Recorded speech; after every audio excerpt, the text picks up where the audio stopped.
All right, guys, what's going on? Welcome in. So, quick little video here. I just wanted to really ask this question, really gauge where you stand on the Jets quarterback position. Do you think the Jets should roll with Fields, of course, assuming he clears concussion protocol, or Taylor? Now, my guess is that, right, because Aaron Glenn was asked about it in one of the most recent, or actually the most recent presser, and didn't want to dive into details, didn't want to assume anything, didn't want to dive into hypothetical situations. You know, if Fields is healthy, if he's not healthy, who's he going to be? Glenn actually said that he knew what the reporter was trying to do, which was essentially just get an answer out of him. But I liked how Glenn handled it, because it was basically like, look, once Fields is cleared, we'll make the decision, and we're going to talk about it as a staff. But until then, we don't know.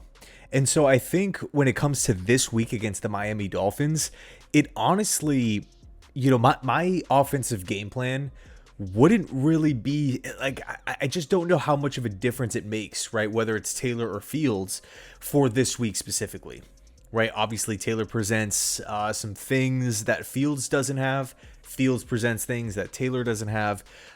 It could go either way. And again, it kind of feels like as a staff, as an organization, they would turn the football back over to, or turn the starting nod back over to Fields once he's healthy. But, in the event that Taylor has to play, I still actually like the Jets' chances in this game. I understand that we're winless. I understand that we're on the road. But really, the name of the game, for me at least offensively, get back to running the football. We saw a run game domination against the Pittsburgh Steelers, right? It just felt like they could run it whenever they wanted, at will. Buffalo comes into town. Jets are down so early in the game, and you kind of have to abandon the run at that point.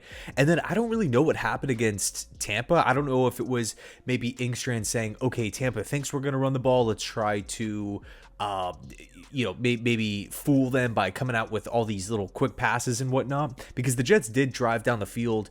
They got in for a field goal, but I was actually surprised with the amount of dropbacks that Taylor had. And if I'm being 100% honest, after I watched the all-22, because I ended up going to the game, so when you're there, you can't really catch every single detail and small little nuanced thing, nuanced movement.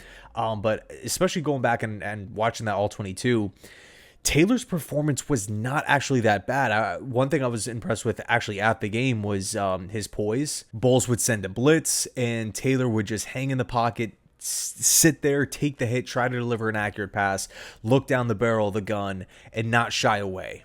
Right? We've seen moments in the past, right? Houston Texans, New York Giants, where when he was the starting quarterback of those teams, when he would like drift and start fading backwards, maybe he would try to spin out of the pocket and the defender kind of plays it well or knows it's coming.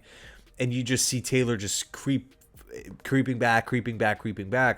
And then it's like a big time loss. Whereas in the Bucs game, he really did a good job of just standing in the pocket and doing his best to deliver footballs, right? I think it's a testament to his toughness.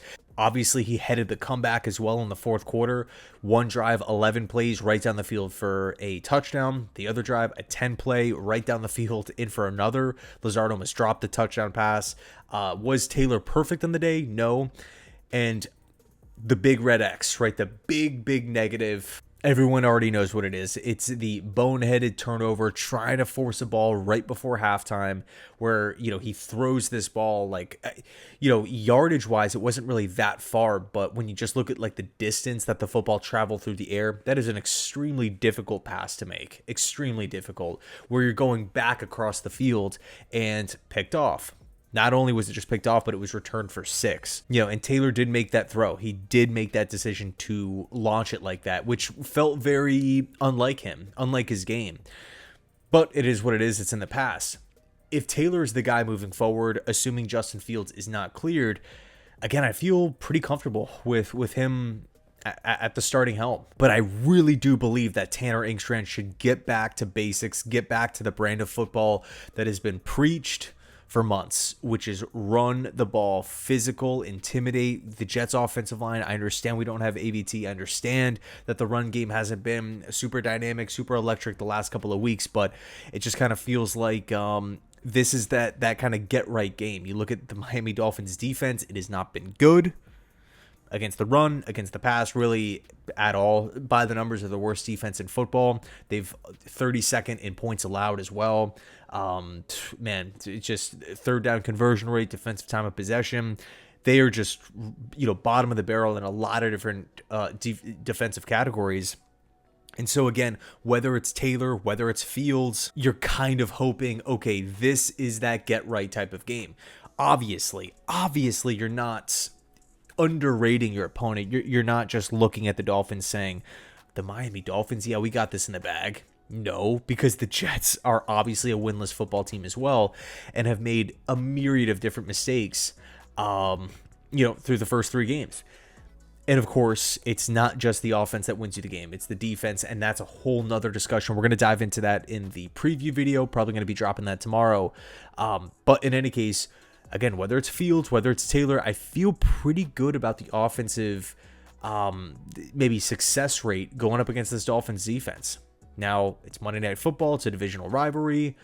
It's in Miami. Anything can happen. The Jets are, by Vegas, the underdogs coming in. I think they're a 2.5-point underdog. But in any case, we'll see how it plays out. Who do you prefer? Would you give the starting job back over to Fields, again, if he's cleared? Or are you like, you know what?